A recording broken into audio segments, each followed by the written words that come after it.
merozoitos entonces son inoculados. En 30 minutos aproximadamente, con un máximo de 2 horas, van a llegar al hígado del huésped y acá se van a formar merozoitos que, como está en el hígado, se llaman tisulares hepáticos para diferenciarlos de los eritrocitarios. Estos merozoitos se van a liberar y van a invadir los glóbulos rojos. En el glóbulo rojo se va a convertir en trofozoito, ¿sí? Trofozoito. Van a multiplicarse estos y se van a liberar. Se van a convertir algunos merozoitos en gametocitos. Aproximadamente un ooquiste va a tener alrededor de 1000 esporocitos. Bueno, una vez que se liberan a nivel de los gametocitos, aquí ya se da la fase clínica, ¿no es cierto? Hay 5 fases. Una mojada, seca, la de la fiebre, etcétera, etcétera. Aquí se manifiesta.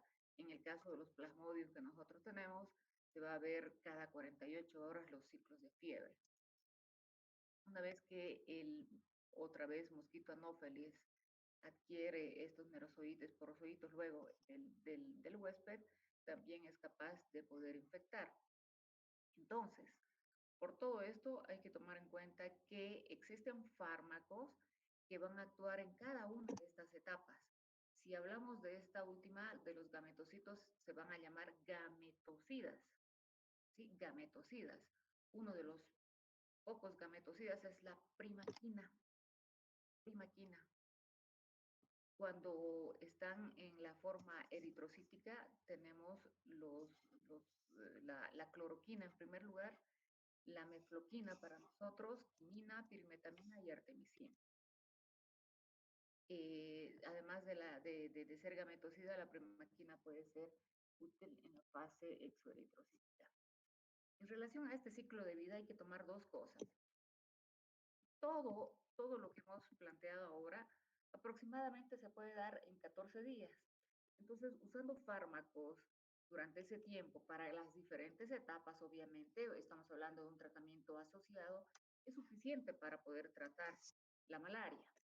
Sin embargo, existe Plasmodium vivax y Oval, el primero en nuestro país, que van a producir recaídas porque en el hígado forman una etapa latente que se llama hipnozoito, ¿sí? Hipnozoito. Entonces, estos hipnozoitos pueden estar sin multiplicación meses. De ahí la dificultad de poder tratar de manera erradicar la enfermedad y de ahí la importancia también de la resistencia que rápidamente se va adquiriendo. Entonces, Vivax y Oval van a producir recaídas en la etapa celular hepática, si quieren, porque se encuentran en etapa latente. Hay que usar fármacos por más tiempo y fármacos específicos para que puedan actuar a nivel de estos hipnozoitos. Y bueno, es por esto que el tratamiento ya no únicamente van a ser 14 días, sino que va a prolongarse un poquito más. Entonces, el paludismo tiene 5 tipos o géneros de Plasmodium: Vivax, que se encuentra en nuestro medio, Falciparum, Oval, malaria y el nuevo noblense. Va a ser transmitida, como hemos dicho ya, por la picadura del mosquito anófeles. Este es nuestro país y los tipos de resistencia que actualmente existen. Por todo lo anteriormente mencionado, entonces, es destacable mencionar a los dos tipos de plasmodium que existen. Cada uno tiene su importancia en relación a algo. Plasmodium vivax tiene un periodo de incubación de 9 a 15 días. Hay hematíes parasitados a nivel de los eritrocitos y tiene esa etapa exoeritocítica que puede ser persistente, que puede dar lugar a las recaídas y que puede durar inclusive meses. Entonces, para Vivax necesitamos un fármaco que pueda actuar en los hipnozoitos. Tiene una duración máxima de 3 años, imagínense ustedes, que no usamos los fármacos adecuados y los fármacos sensibles. Plasmodium falciparum también lo tenemos acá, pero se caracteriza sobre todo por la gravedad del cuadro. Hay pacientes que tienen suma gravedad que deben estar en terapia porque pueden entrar en coma, la destrucción de los hematíes es severa, el compromiso hepático también es severo. Entonces se caracteriza básicamente por esto y porque hay mucha resistencia al Plasmodium falciparum. El periodo de incubación oscila entre 8 a 17 días. Cualquier hematía va a ser parasitado, a diferencia del Vivax, que solo es selectivamente a nivel de los eritrocitos jóvenes. Tiene una etapa limitada, exoeritrocítica, no hay hipnozoitos, y la duración puede llegar a un máximo de 9 meses a un año. Ok, pues hemos hablado del ciclo de vida del parásito, hemos hablado de los esporozoitos, hemos hablado de los gametocitos. Específicamente, entonces, vamos a hablar de los fármacos. Los fármacos tienen que ser esquizonticidas tisulares, si queremos que actúen a nivel hepático, esquizonticidas sanguíneos y gametocidas. Es por eso que hay grupos de fármacos como los esquizonticidas. Voy a hablar de los fármacos más de uso más frecuente y de uso en los programas de malaria. En el grupo 1 están los más usados: cloroquina, mefloquina, ampiaquina y en algunos casos, sobre todo en acetylofenadrina.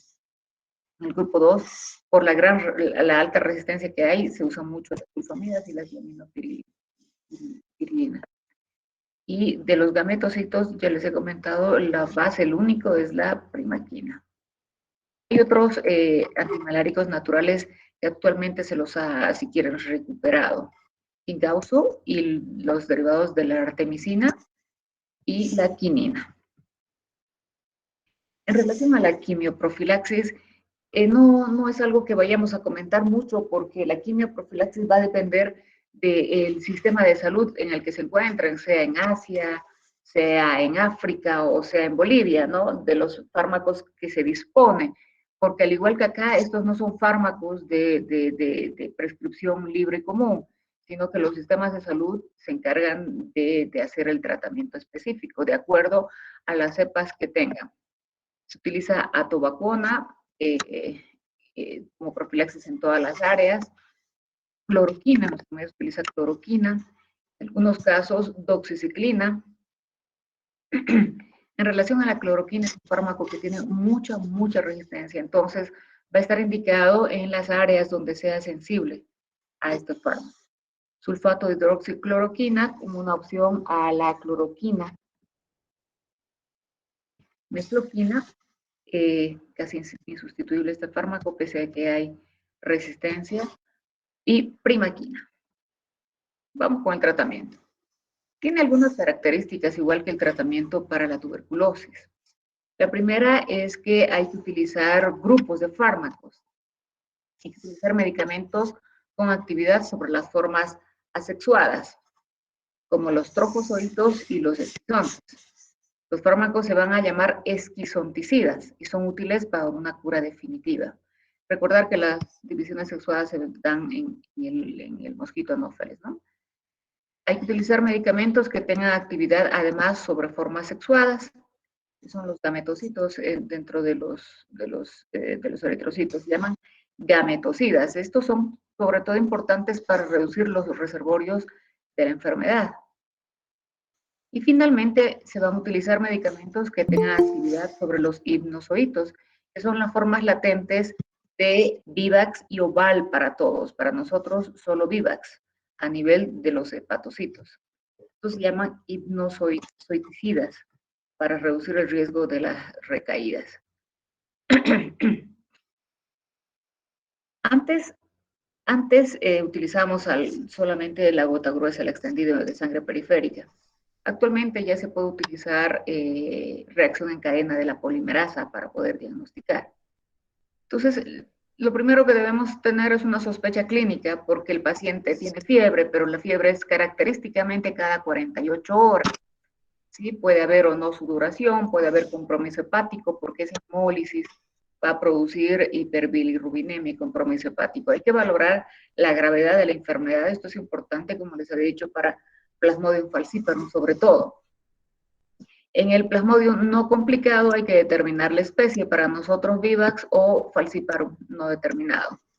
Nosotros tenemos programas de tratamiento, esquemas que ya están perfectamente seleccionados y que nada más hay que seguir la conducta. En Plasmodium vivax se usa fosfato de cloroquina y primaquina, en tanto que para Plasmodium falciparum va a depender mucho de la sensibilidad, como les he comentado, por la resistencia que se adquiere y por la gravedad del cuadro de Plasmodium falciparum. Como este es un paludismo no complicado, se va a usar sulfato de quinina, doxiciclina o clindamicina y mefloquina en los casos en los que amerite. En el paludismo complicado ya les dije también que el paciente puede estar inclusive en coma, entonces hay imposibilidad para absorber el fármaco y administrarlo por vía oral, amén de no poder distribuirse de la manera adecuada. Entonces en estos casos vamos a utilizar fármacos que se utilicen por vía, que se administren por vía parenteral, como el artesunato y la mefloquina. Y después quinina, doxiciclina o clindamicina. Los casos en los que exista Plasmodium vivax, pero con resistencia a la cloroquina, que es relativamente frecuente en nuestros medios, sulfato de quinina, doxiciclina o clindamicina y mefloquina si es sensible. Entonces tenemos estos 7 grupos de fármacos. 4 aminoquinoleínas, la cloroquina, relacionamos con 2 cosas, uno la resistencia y otro los efectos adversos. Hidroximetilquinoleína, quinina y mefloquina, 8 aminoquinoleínas, primaquina y trimetoprim, sesquiterpenolactona, artemisina y artemeter y los derivados que existen, porque hay otros, diaminopirimidinas, la pirimetamina, y cuando existe resistencia usamos alternativamente algunos antimicrobianos, como la doxiciclina, tetraciclina, clindamicina y sulfadoxina. Actualmente en los lugares donde se prescriba atovacuona.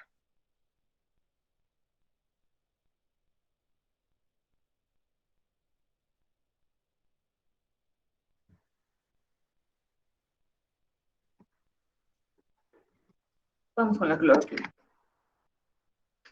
Es un esquizonticida sanguíneo. Para algunos el mecanismo no está claro.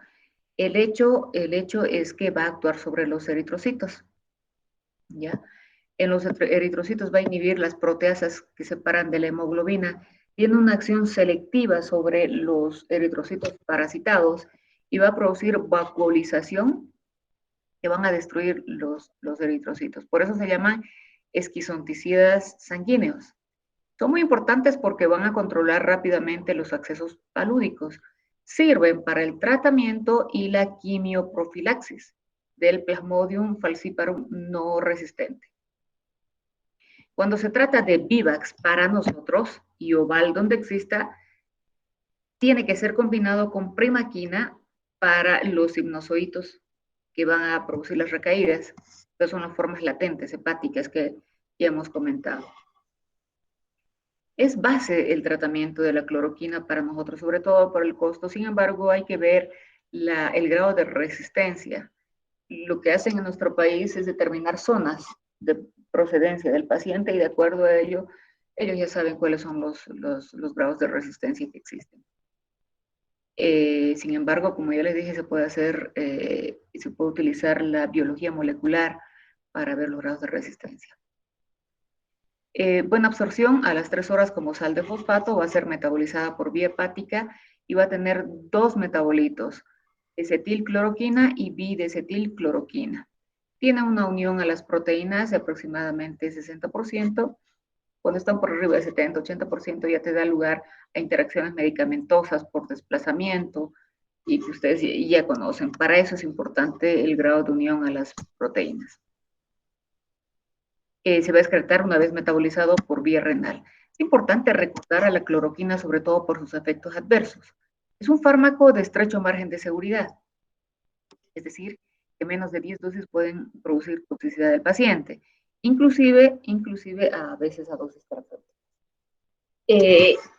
A dosis terapéuticas puede haber alteraciones visuales, en tanto que a dosis altas puede haber cardiotoxicidad, puede producir arritmias.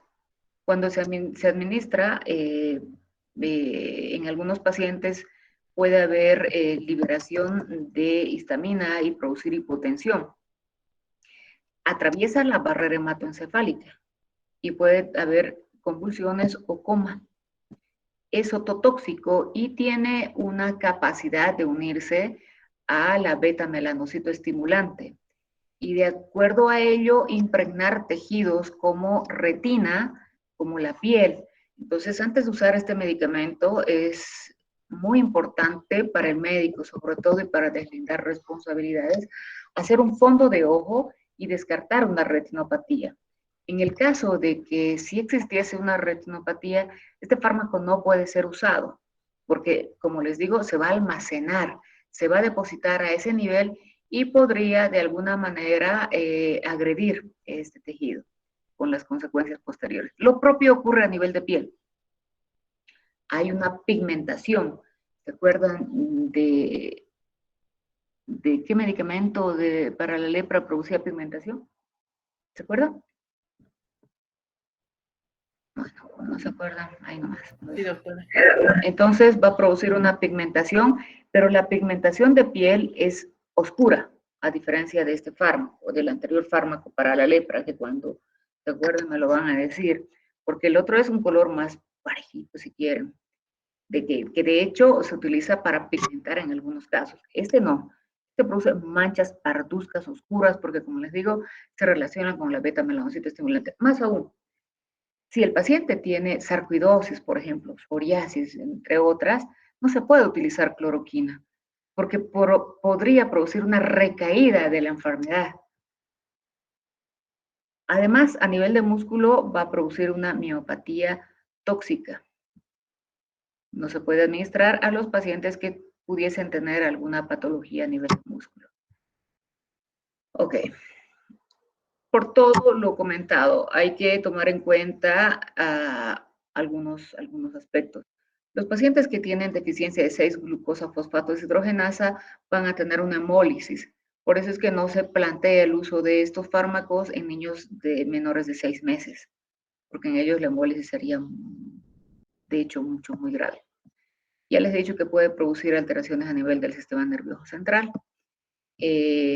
Hipotensión que se observa en algún tipo de pacientes por liberación de la histamina y vasodilatación, cardiotoxicidad. Contraindicaciones. 1, convulsiones.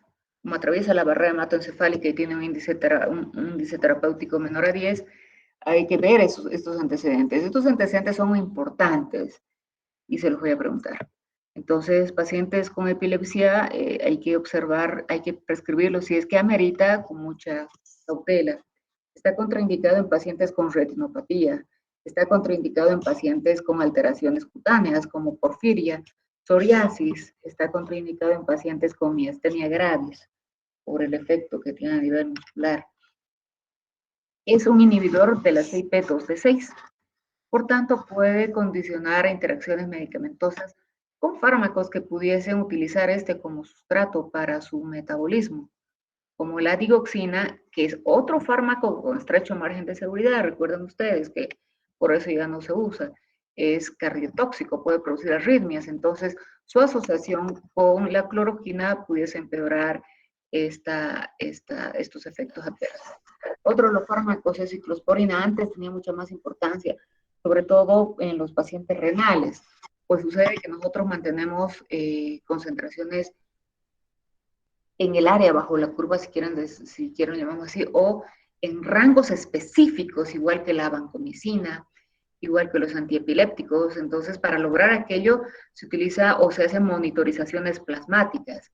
Pues sucede que la ciclosporina, cuando se encuentra a dosis un poquito más por encima de los niveles ideales, puede producir, en los casos de los pacientes trasplantados, una vasoconstricción de la arteria renal y pudiese poner en riesgo el órgano trasplantado. Actualmente hay otras opciones de tratamiento para este tipo de pacientes.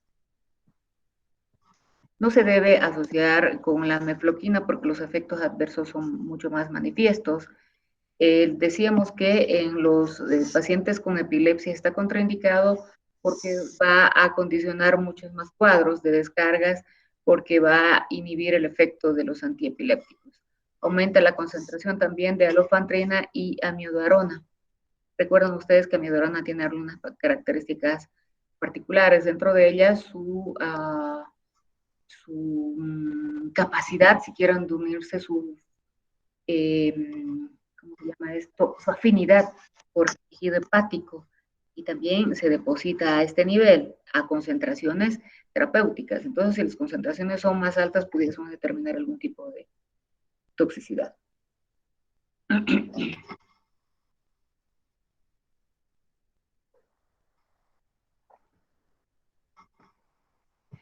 Cuando se va a utilizar por largo tiempo, hay que hacer las valoraciones de fondo de ojo que les había comentado y las valoraciones neurológicas por las concentraciones a ese nivel.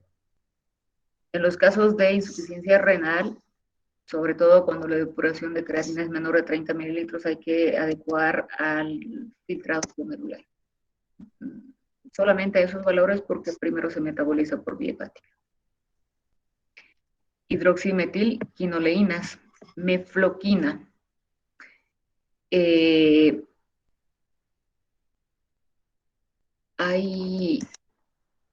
Bueno, vamos con el mecanismo de acción. Es muy parecido el mecanismo de acción a la cloroquina. Va a ser selectivo para los glóbulos rojos parasitados y se va a asociar con la hemozoína intraeritrocítica. Aumenta el pH de la vacuola eritrocitaria y va a ser un esquizonticida sanguíneo. No va a actuar en etapas hepáticas ni en gametocitos. Por ello es que se va a utilizar para el tratamiento de Plasmodium falciparum no complicado y Plasmodium vivax en nuestro medio. Cuando exista resistencia a la cloroquina. Mucho más efectivo cuando está asociado a la artemisina. De los metabolitos 4-quinolina, metanol, hay un enantiómero positivo que tiene actividad antipalúdica y un enantiómero negativo que tiene efectos adversos. Cuando hablamos de estos efectos adversos, tiene un órgano de choque, si quieren, que es el sistema nervioso central. Entonces hay que relacionar mefloquina con efectos adversos neurológicos y en algunos casos psiquiátricos. Eso es lo que caracteriza la mefloquina. Que les había dicho que mientras más se unan las proteínas plasmáticas, más es el efecto adverso. Entonces, se administra por vía oral, una muy buena biodisponibilidad oral. Miren ustedes, 85% que es difícil de adquirir, sobre todo por vía oral, estamos en el rango de 30-40%. La unión a las proteínas plasmáticas es de 98%. ¿Sí? Esta es la causa de los efectos adversos. Las concentraciones máximas se las va a adquirir las 18 horas y tiene una vida media prolongada de 13 a 24 días.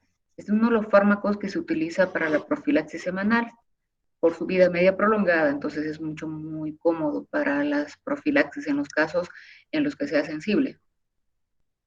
Se va a metabolizar por vía hepática y los metabolitos inactivos se van a excretar por heces.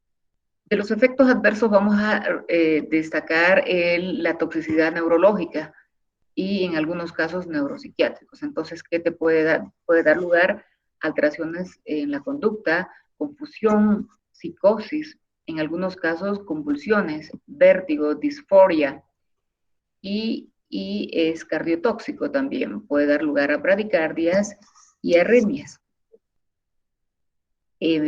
Toxicidad hematológica o medular, si quieren leucocitosis o trombocitopenia se puede observar. Este fármaco está contraindicado en el primer trimestre del embarazo por los efectos y las concentraciones altas a nivel del sistema nervioso central. También está contraindicado en pacientes con antecedentes de epilepsia, con antecedentes de depresión mayor sobre todo y arritmias, porque todos estos efectos adversos van a ir multiplicándose. Quinina.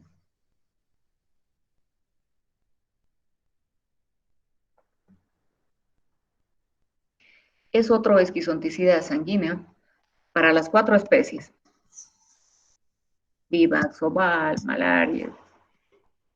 Va a ser gametocida para Vivax y oval. Y para las formas asexuadas eritrocíticas. En este caso se administra por vía oral como sulfato. Y en los casos de Plasmodium falciparum grave o resistente es uno de los usados por vía endovenosa, como biclorhidrato, ¿sí? Sulfato de quinina por vía oral y biclorhidrato de quinina por vía endovenosa. Se utiliza además del tratamiento para la quimioprofilaxis y es uno de los pocos usados en Plasmodium falciparum y embarazo. Bueno, ustedes saben que tiene del alcaloide de la corteza de la, para algunos chinchona, para otros cincona, lo mismo. Se va a absorber un 80%, tiene un metabolismo hepático. Ustedes saben que todos los fármacos con metabolismo hepáticos utilizan dos vías: biotransformación fase 1 a través de la citocromos P450 y biotransformación fase 2 a través de la conjugación, sulfatación, etcétera, etcétera. En estos casos, siempre los metabolitos van a ser inactivos, ¿ya? En la biotransformación fase 1, cuando se utilizan citocromos P450, tienen capacidad para utilizar un sustrato que puede ser a su vez inductor o inhibidor enzimático. En los casos en los que haya una inhibición, todos los fármacos que tengan como sustrato esta CIP van a ser alterados en su eliminación. Por eso puede dar lugar a interacciones medicamentosas. Y van a ser particularmente importantes cuando los fármacos que utilizan ese sustrato tienen un índice terapéutico menor a 10, es decir, un margen de seguridad estrecho. Entonces, ahí tomamos en cuenta esos fármacos. Si hablamos de CIP3A4, por ejemplo, a ver, teofilina, podría decir, otro fármaco, digoxina, warfarina, recuerden ustedes. Esos son los que cobran particular importancia. Bueno, tiene un metabolito que se llama 3-hidroxiquinidina y otro que es la 3-hidroxiquinidina.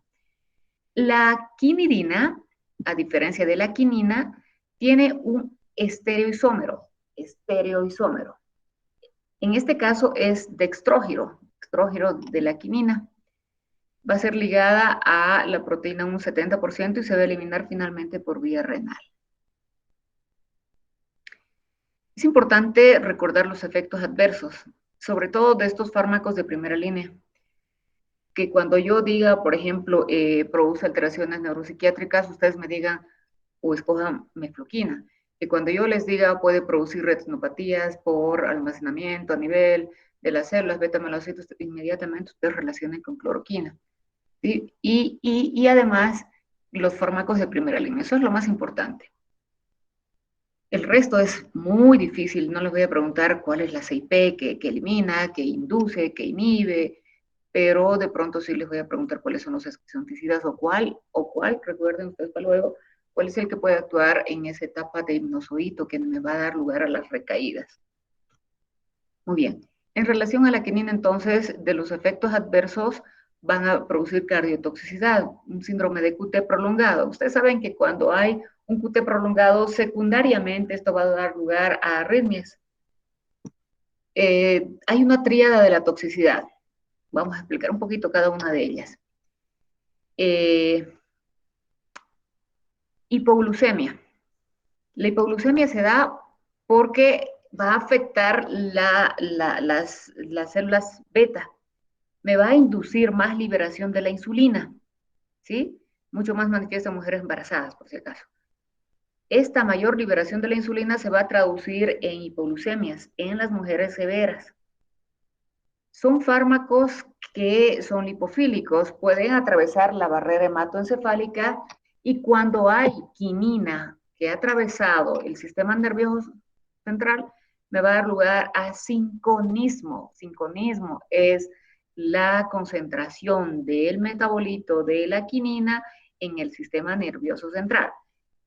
¿A qué me va a dar lugar? Primero, alteraciones auditivas. Me va a producir tinnitus, ¿sí? Alteraciones en la agudeza de la percepción de los sonidos, cefalea, náuseas.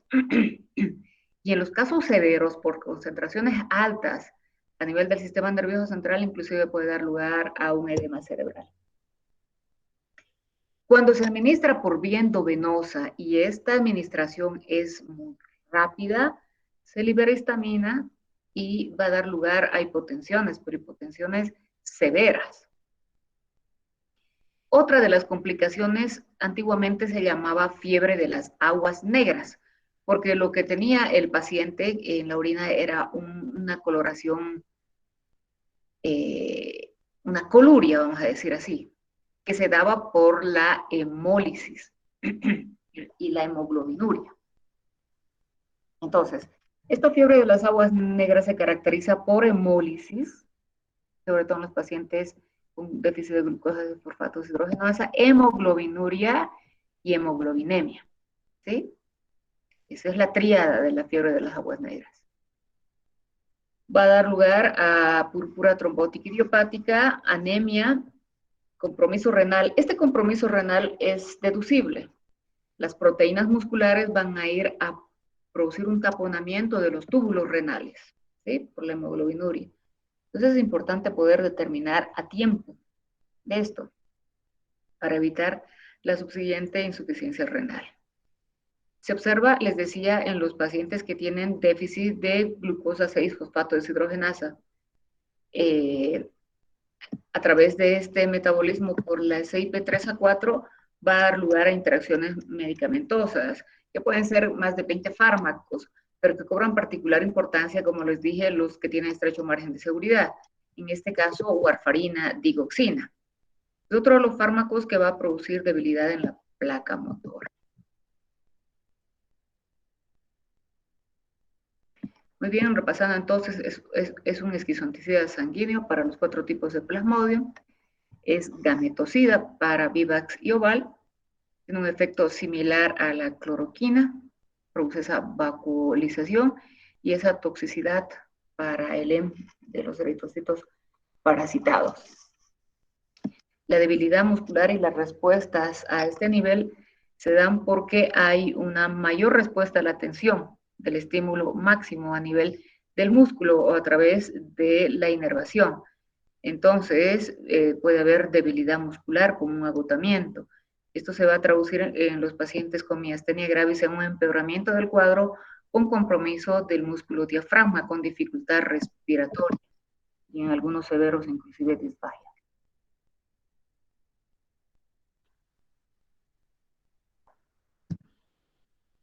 Entonces, quinina me va a producir sinconismo grave, sobre todo cuando también está por vía parenteral. Va a producir hipotensión cuando se administra por vía parenteral con liberación de la histamina. Hay interacciones medicamentosas a través de la CYP3A4 con warfarina, con digoxina. No con mefloquina porque puede haber un empeoramiento y descarga de las neurológicas, es cardiotóxico, síndrome de QT prolongado y en los casos de insuficiencia renal hay que readecuar la dosis.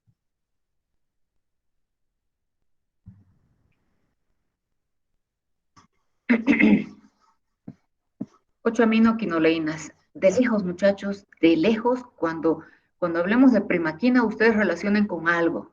Primaquina es el único fármaco que es útil para evitar las recaídas, porque es el que va a actuar a nivel de los sinusoides de Vivax y Oval. No existe otro fármaco aparte de la primaquina. Entonces, es un gametocida y es un esquizonticida tisular. No hay fármaco que tenga un efecto similar a esquizonticida tisular. Se relaciona con recaídas cuando hablamos de Vivax y Oval porque tienen esa etapa de latencia, están en etapa latente estos sinusoides. Entonces, el fármaco es primaquina. Indicado entonces en el tratamiento y para la prevención de las recaídas después de una infección o profilaxis. Es un fármaco de segunda línea para la neumocistosis. Recuerden ustedes, neumocistis cirrhosis va a producir una neumonía, o se llama, esta neumonía se llama neumocistosis porque es específica de neumocistis cirrhosis y también muy relacionada con el paciente con VIH. Es un fármaco alternativo, como fármaco de tercera o cuarta línea, después de la clindamicina inclusive, primaquina. El fármaco de primera línea es sulfametoxazol trimetoprim a dosis de 13 miligramos por kilogramo de peso a razón de trimetoprim, o sea, son dosis altas. En relación a la farmacocinética, una biodisponibilidad altísima, casi similar a la endovenosa, 96%, concentraciones plasmáticas de 3 a 8 horas y una vida media de 7 horas. Va a ser metabolizado y se excreta rápido por orina. Este es uno de los pocos fármacos que va a inducir a CYP1A2. Todos los que hemos comentado hasta ahora son fármacos inhibidores enzimáticos en relación a la biotransformación fase 1.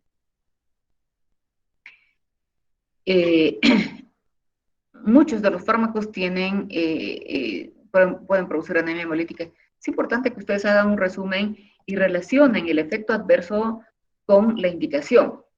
Cuando hablamos de primaquina, no existe otro fármaco que pueda ser útil para los sinusoídos, es decir, para prevenir las recaídas. ¿Ya? Entonces, esos efectos adversos los vamos a relacionar con esta indicación y vamos a decir que primaquina puede producir anemia hemolítica en los pacientes que tienen glucosa 6-fosfato deshidrogenasa. Puede producir leucocitosis en algunos pacientes cianosis.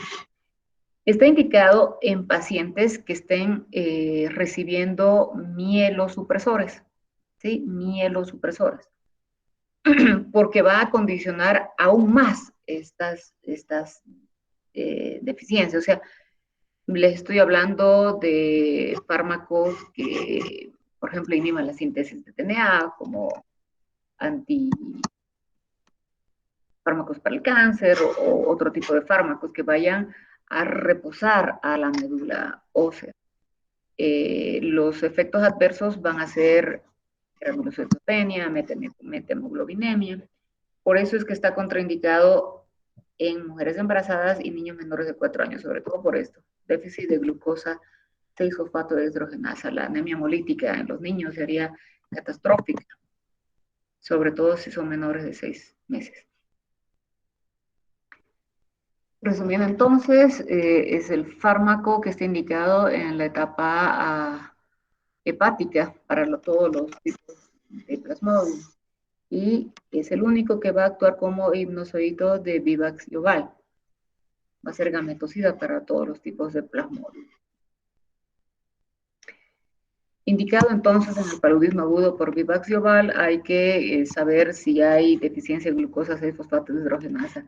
Esto obviamente para afuera, donde las técnicas de biología molecular están muy avanzadas. Acá va a ser difícil de hacerlo, inclusive con lo poco que se utiliza en un ciclo de 14 días. Además, es útil para la profilaxis terminal, útil también para la quimioprofilaxia. ¿Por qué útil para la quimioprofilaxia? Porque las dosis son cómodas, una vez cada 14 días. Tiene un efecto gametocida y, como les dije, es un fármaco de tercera línea para la neumocistosis.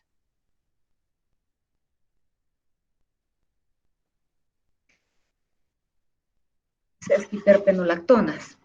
Aquí está el quingaosu y todos los derivados, como la artemisina, artemeter, dihidroartemisina.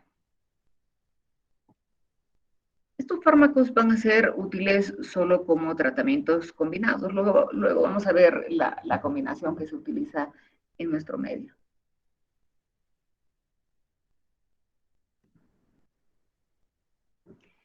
Está indicado para Plasmodium falciparum severo y para el Plasmodium falciparum resistente a la cloroquina. Es el segundo fármaco que puede estar indicado en el embarazo, sin embargo, a partir del segundo trimestre, no como el anterior en el primer trimestre.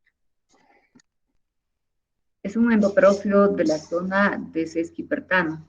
Va a ser hidrosoluble, se puede administrar dependiendo de la gravedad del paciente por vía oral, cuando se tolera, cuando hay una distribución adecuada de los volúmenes y por vía venosa cuando el paciente está en coma. Muchachos, cuando hablamos de pacientes graves en estado de coma o sépticos, por supuesto que los volúmenes de distribución están totalmente alterados. Esos compartimentos que nosotros hemos aprendido desaparecen. Entonces, siempre se deben utilizar fármacos que se administran por vía endovenosa.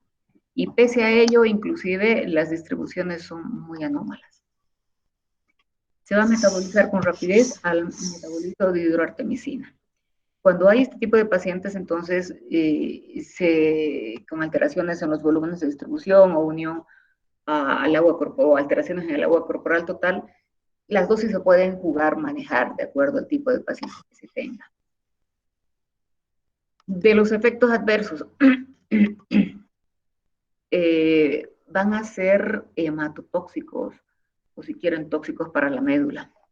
Van a haber neutropenia, anemia por hemólisis, hepatotoxicidad con elevación de las enzimas hepáticas y en algunos casos reacciones alérgicas. No comento nada sobre las alteraciones gastrointestinales porque lo mismo que los fármacos puede dar esto. El mecanismo de acción no es del todo conocida, pero aparentemente hay un desdoblamiento del puente de endoperóxido de la artemisina y va a producir radicales libres que van a ir a lesionar a los plasmodios. Hay inhibición de la ATPase de calcio del parásito. En relación al tratamiento combinado, hay un tratamiento de primera línea en Estados Unidos, que es el Artemether con la lumefantrina. Hay en África artesunato con amodiaquina. El que nosotros utilizamos acá es artesunato más mefloquina en los casos de resistencia al plasmodium falciparum. ¿Ya? En Asia, dihidroartemisina más piperaquina. Y en los otros países, artesunato, sulfadoxina y pirimetamina.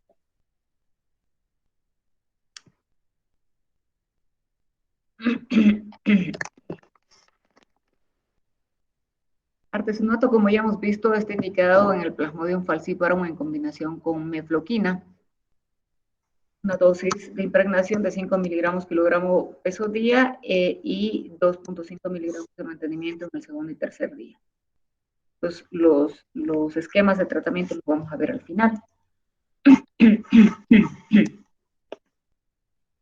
Se puede, en relación a la farmacocinética, algunos detalles, como que va a metabolizarse por vía hepática a través de las CYP3A4 y 2B6.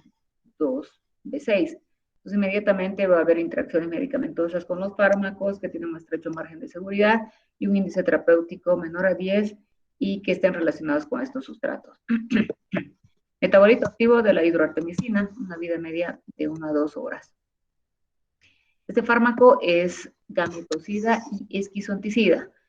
Va a producir radicales libres y no se entiende muy bien cuál es el mecanismo de acción exacto. De los efectos adversos puede producir una fiebre de origen medicamentoso que aparentemente está relacionado con la hipersensibilidad. Cardiotóxico. Ustedes ven aquí esta vida media de 1 a 2 horas. Esto contraindica su uso en la quimioprofilaxis. Tiene altas tasas de recrudescencia. Pirimetamina y sulfadoxina. Recordemos un poquito esto y nosotros lo hemos visto cuando hablamos de sulfas. Las sulfas van a inhibir ustedes saben que la síntesis de ácido fólico se da a través de ¿qué? Hidroxapatita sintasa y ¿qué más? Hidroxapatita reductasa. Entonces, cuando usamos dos fármacos, como en este caso, sulfadoxina va a inhibir a la hidroxapatita sintasa y pirimetamina va a inhibir a la hidroxapatita reductasa. Estamos convirtiendo fármacos que por sí solos son bacteriostáticos. Al inhibir pasos sucesivos de la síntesis del ácido fólico, los convertimos en bactericida. Entonces, es una sinergia no de suma, sino de potenciación. Todo el resto de las sustancias no se pueden utilizar para absolutamente nada, por los grados altos de resistencia.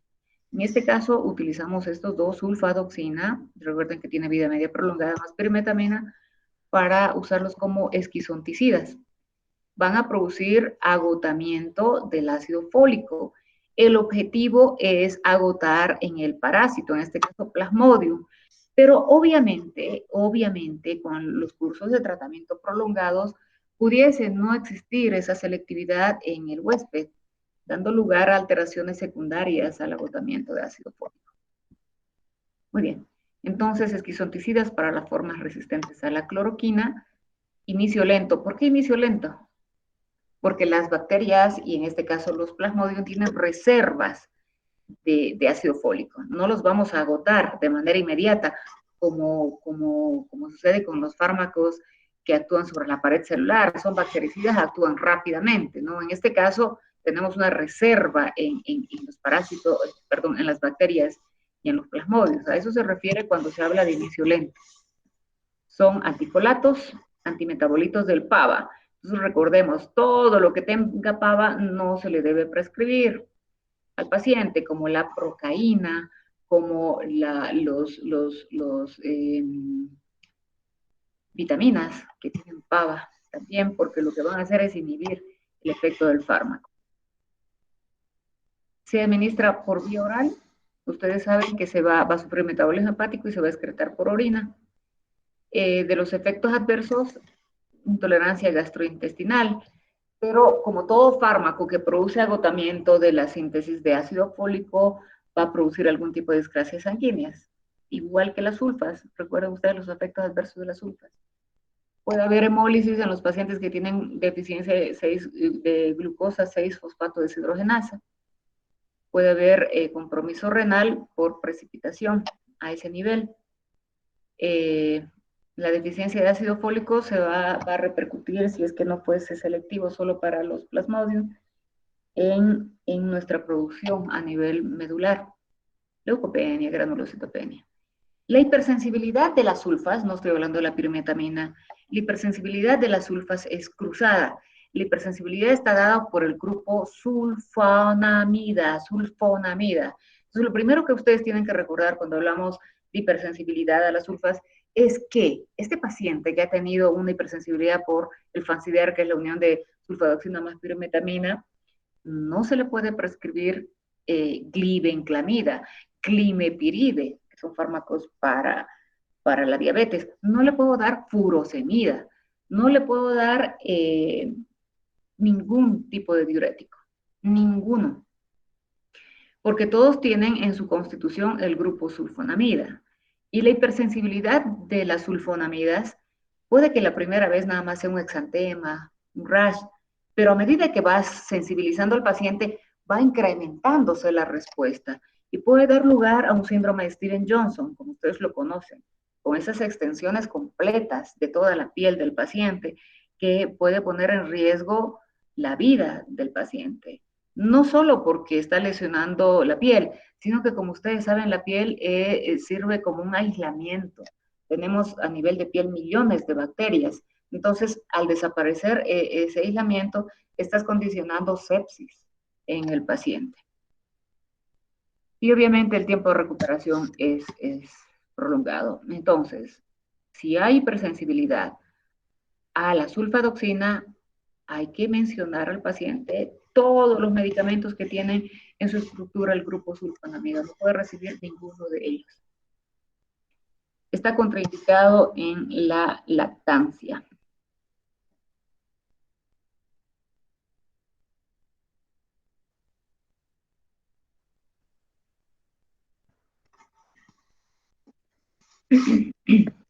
Apobacuna.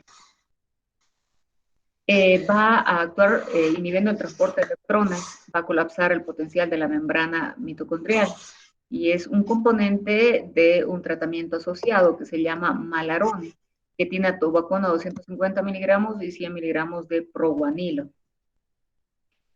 Todos estos fármacos están indicados en plasmodium resistente. Está indicado entonces para los cuadros, para el tratamiento de plasmodium falciparum resistente a la cloroquina, es esquizonticida, eritrocitario y tisular. Útil además para la profilaxis, se utiliza antes, durante y una semana después de la exposición. Indicado como fármaco alternativo para la neumocitosis. Hidroxinaptoquina se administra por vía oral, una biodisponibilidad baja que puede incrementarse cuando se asocia con alimentos grasos que van a favorecer la absorción. Se une a las proteínas plasmáticas en un 99% y aquí vienen las interacciones medicamentosas y los grados de toxicidad. Se pueden dar por desplazar a otros fármacos en estos casos. Una vida media de 2 a 3 días, eso lo hace útil en las profilaxis. De los efectos adversos, exantema cutáneo, incremento de las transaminasas, va a estar contraindicado en el embarazo, en la lactancia y en niños menores a 5 años. Hidroximetilfenantrenos, tenemos a la alofantrina, va a ser útil sobre la fase eritrocitaria, va a formar complejos con la ferroprotoporfirina 9 y es un esquizonticida para las 4 especies. Un alternativo, porque estamos hablando de las asociaciones en casos de resistencia, alternativo a la quinina y a la mefloquina por Plasmodium falciparum, resistente a la cloroquina y a otros. Igual, en estos casos, los alimentos grasos aumentan su absorción, pero en los casos de alofantrina, esta absorción puede dar lugar a toxicidad. ¿Por qué da lugar a toxicidad? Pues si nosotros recordamos el plasmodium, en algunos casos es mejor, no es útil que tenga concentraciones tisulares, salvo en los toxicidades tisulares. Para la mayor parte de los casos va a actuar más que todo a nivel de sangre. ¿Qué efectos adversos tiene? Hay efectos adversos particulares. En lo que se refiere a la orfantrina, son cardiotóxicos. Van a producir un síndrome de QT prolongado, que como ustedes saben, en un paciente que ya ha nacido con síndrome de QT prolongado, podría dar lugar a arritmias fatales, como son las arritmias ventriculares, taquicardia, fibrilación ventricular. En algunos casos, helicoidal, gastrointestinales, erupciones cutáneas, contraindicado en pacientes que tienen alteraciones en la conducción cardíaca, contraindicado en embarazo y contraindicado en un paciente que haya recibido mefloquina. Sucede que la mefloquina va a potencializar los efectos adversos. Lumefantrina, se desconoce el mecanismo de acción, es gametocida y esquizonticida. Viene, como todos los fármacos que estamos mencionando ahora, en combinación fija con artemether. Es el tratamiento de primera línea para malaria no complicada por Plasmodium falciparum. En este caso, como estamos hablando de esquizonticida, sobre todo tisular, debe administrarse con alimentos grasos. Se utiliza dos veces al día durante 3 días únicamente. De los efectos adversos, QT prolongado, interacciones CYP3A4, con los fármacos que tienen un índice terapéutico menor a 10, con fármacos tóxicos como la ribosina, como la warfarina, como la teofilina, y ya casi no se usa. Pironaridina, combinado con artesunato, se llama Piramax, es indicado en el paludismo por Plasmodium no complicado y Plasmodium vivax. Tiene una vida media prolongada de 8 días. De los efectos adversos, eosinofilia es lo característico con incremento de las transaminasas. Hace rato hemos hablado un poquito de los antifolatos, ahora vamos a terminar hablando de la adapsona, que es lo que nos falta, porque ya hemos hablado de la pirimetamina con sulfadoxina y ya hemos hablado del proguanil. Bueno, el mecanismo de acción inhibe en la síntesis de ácidos fólicos, tiene un efecto similar al PABA estructuralmente, por eso son antimetabolitos del PABA. Pirimetamina y cicloguanilo son los inhibidores selectivos de la dihidrofolato reductasa, y pirimetamina y sulfadoxina vienen en comprimidos asociados, se llama Fansidar.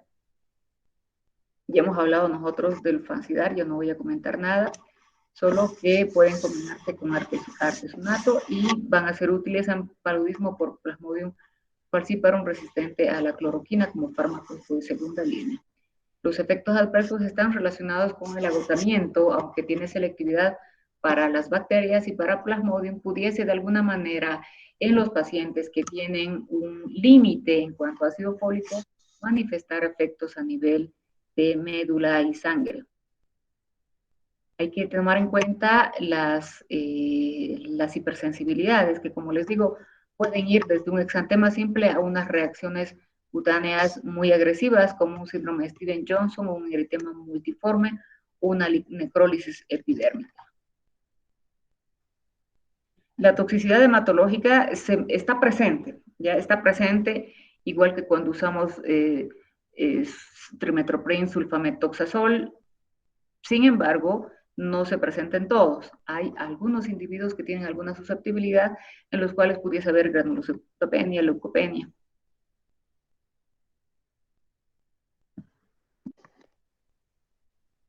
Ahí quedamos, por favor. Nos vemos mañana a las 7:30. ¿Alguna pregunta? Nos vemos mañana.